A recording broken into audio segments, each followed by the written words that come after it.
Bismillahirrahmanirrahim. Allahumma salli ala Sayyidina Muhammadin wa ala ali Muhammadin wa barik wasallam. In previous lecture, we discussed some basics and some concepts about departmental accounts. I want to repeat these topics which are discussed in previous lecture.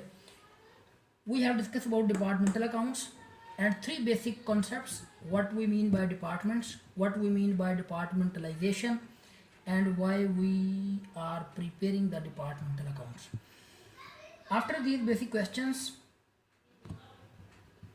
I come to the next topic, that was that numerically we have to prepare departmental trading and profit and loss account.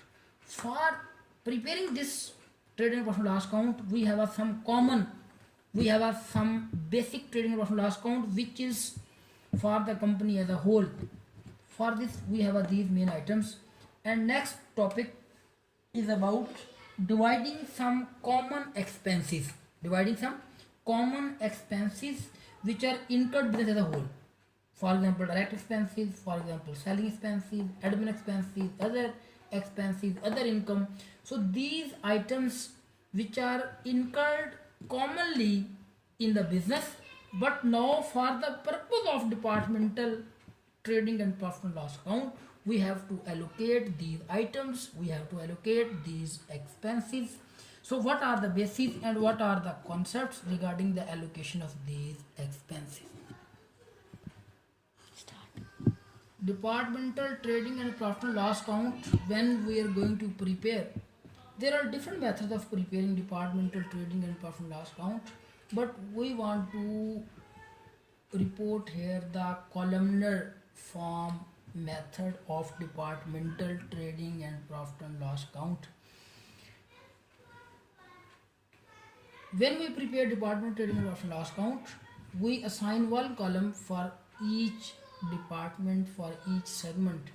But while preparing the departmental trading and profit and loss account, our basic topic, our basic problem is regarding allocation or division of expenses.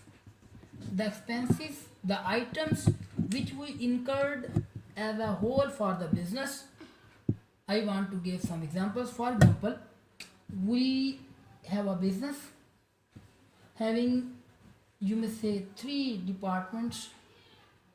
We have a department 1, we have a department 2, we have a department 3.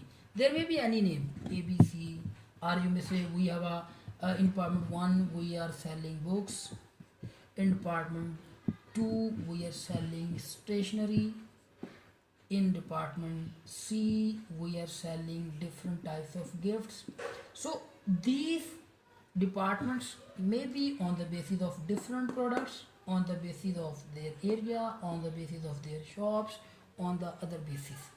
So but we have a one shop, we have a one roof, we have a one common, you may say, concern for these departments. For example, for a shop as a whole, we paid the rent of 1 lakh, we paid electricity bill of 5,000, we paid salary to the salesman 55,000. So we paid for the combined purchase of the whole business. When we purchase on aggregate basis. So on this purchase we have different kinds of direct expenses.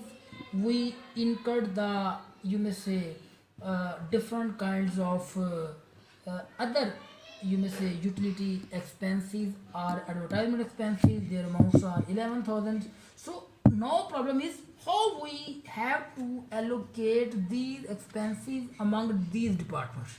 Those may be department 1, department 2, department 3. So what are the bases, what are the, you may say bases or other thing on which we have to divide these expenses. So regarding allocating these expenses, we have different things. One common rule, that expenses which are relating with the purchase,